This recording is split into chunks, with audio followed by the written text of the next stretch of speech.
아, 네, 안녕하세요. 어서 오세요. 네. 아이고, 선생님, 네, 오랜만에 뵙게 돼서 반갑습니다. 네. 초대해 주셔서 감사합니다. 몇십 년 만이라면서요? 따져보니까 거의 한 30년 만에 제가 선생님 뵙는 것 같은데요. 들어오세요. 네. 이쪽으로 앉으시고. 네, 감사합니다. 네.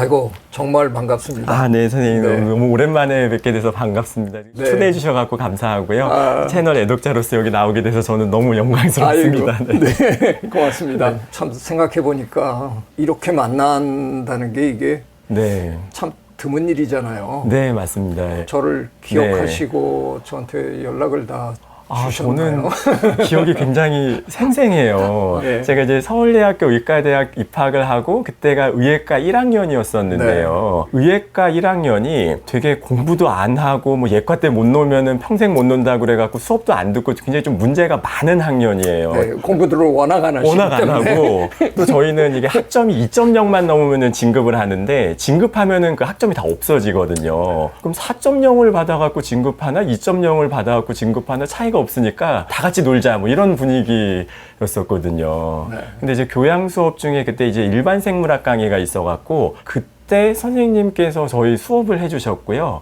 맞아요. 그때는 서울대학교 부임하신 지가 얼마 안 되셔가지고 굉장히 젊으셨을 때셨을 거예요. 네. 저도 한때 젊었을 때가 있습니다. 네. 네.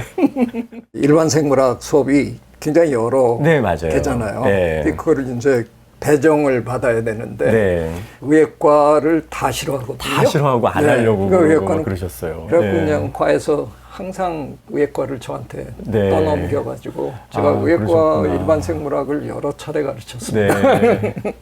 근데 이제 제가 아직도 기억이 나는 게 그때가 96년 4월 중순쯤이었었거든요. 그때 이제 일반 생물학 수업을 하는데 학생들이 다 놀러 가고 없어갖고 그때 강의실이 되게 많이 비어 있었어요. 학생들은 한 4분의 1도 안 왔나? 강의실에 거의 막 텅텅 비어 있었고 그때 선생님께서 출석을 부르셨어요. 근데 그러니까 학생들은 한 4분의 1도 안 와 있는데 선생님께서 이렇게 딱 보시니까 출석은 한 절반 이상 한 걸로 돼 있고 이게 뭔가 좀 이상한 거예요. 선생님께서 이거 출석부를 이렇게 쭉 보시다가 지금 학생들은 얼마 없는데 출석은 많이 한 걸로 돼 있다고 그 얘기를 하셔갖고 이제 저희는 이제 수업 듣다가 이제 큰일 났다. 이거 우리 거짓말하고 이게 대신 출석하고 다 들통나가지고 이제 혼나겠구나. 큰일 났네 이러고 있었는데 선생님께서 한참 동안 이렇게 침묵을 지키고 이렇게 이러시다가 칠판에 딱 기대서가지고 저는 의예과 학생 여러분들을 굉장히 존경한다. 저로서 굉장히 좀 놀랐어요. 왜냐면 그 당시만 해도 학생들이 교수를 존경하는 거지 교수가 학생을 존경한다라고 얘기하는 거가 저한테는 굉장히 큰 충격이었었거든요. 서울대 의대 가는 사람들은 굉장히 수재들 중에서도 수재들이고 여러분들이 미래에 굉장히 큰 일을 할 사람들이라고 믿는다. 그런데 이 출석한 거를 이걸 보니까 이게 어떻게 보면은 거짓말인데 제일 똑똑한 여러분들이 이렇게 거짓말을 하는 거에 대해서 어떻게 생각하냐 이제 그 얘기를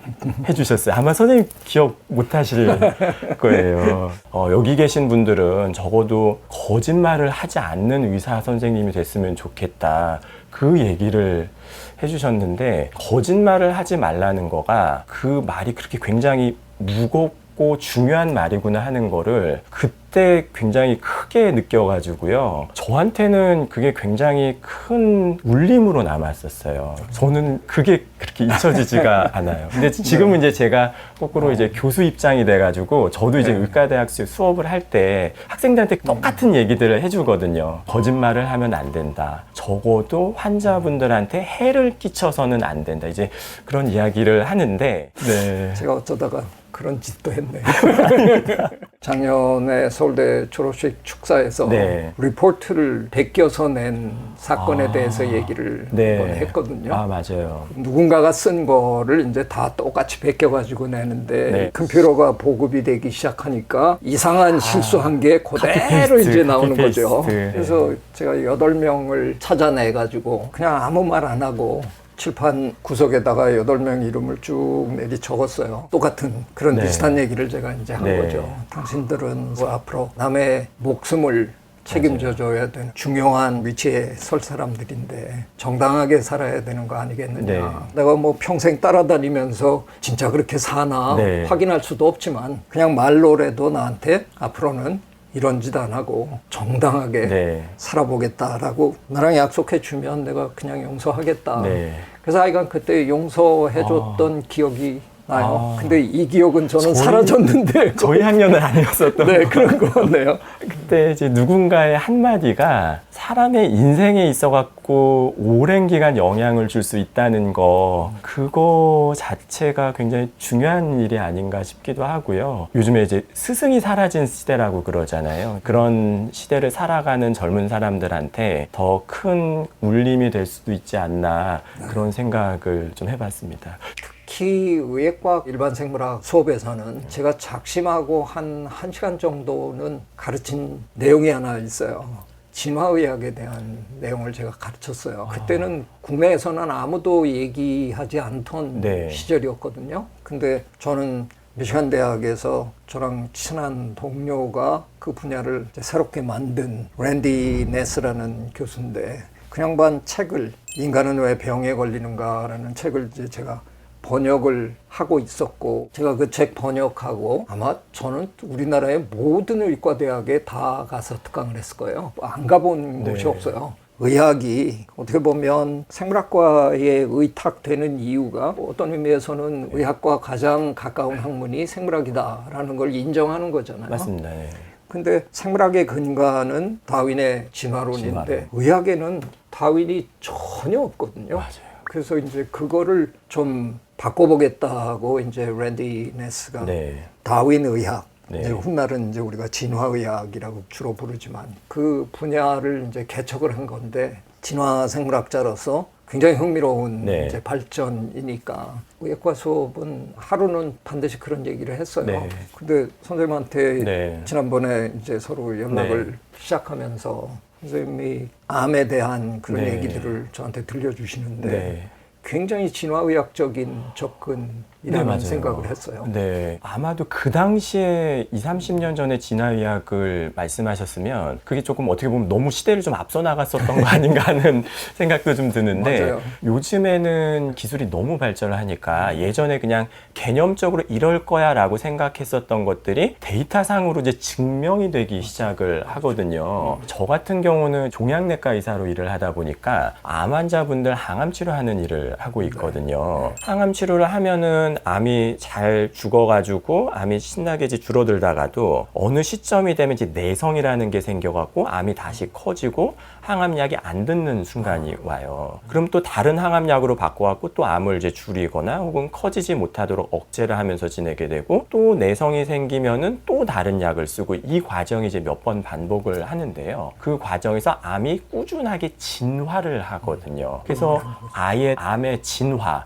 이제 이런 식으로 개념이 아예 딱 명확하게 돼 있어가지고 최근에는 암 치료를 이해하려고 그러면은 암이 변화하고 진화하는 과정을 이해하지 못하면 우리가 이제 치료를 할 수가 없다. 이제 이런 개념까지도 네. 많이 나오게 됐습니다. 특히 NGS라고 이제 넥스트 제너레이션 시퀀스, 유전자를 전체를 분석하는 기술들이 너무나 쉽게 이루어지다 보니까 과거에 그냥 개념적으로 그럴 거야라고 생각했었던 것이 이미 다 이제 입증이 되고 있고, 어떤 때는 암이 이쪽으로 진화를 해가는구나, 뭐 뇌로 전이된 암하고 간으로 전이된 암이 지금 따로따로 행동을 하는구나, 그럼 우리가 각각 따로따로 치료를 해야 되겠구나, 이제 이런 것들을 실제 의학에서 적용을 하고 치료에서도 적용을 하고 있죠. 네. 상당히 많은 분야에서 접근 방법 내지는 네. 이론이 네. 그냥 스며들어가고 있는 맞습니다. 거네요. 네. 그게 말씀하신 대로 너무 앞서간 거예요.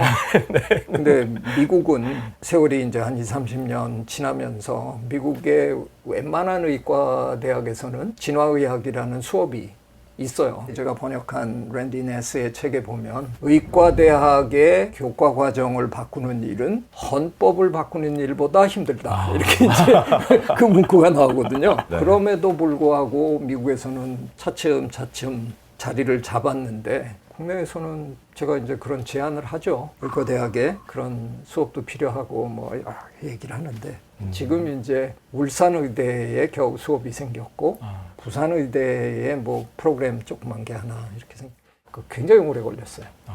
근데 저는 네. 지금 선생님 말씀 들으면서는 수업이라는 게 딱 생기지는 않았어도 이제 굉장히 많은 의사 선생님들의 마음속에 진화적 개념이 장착되고 있구나 하는 생각은 좀 드네요.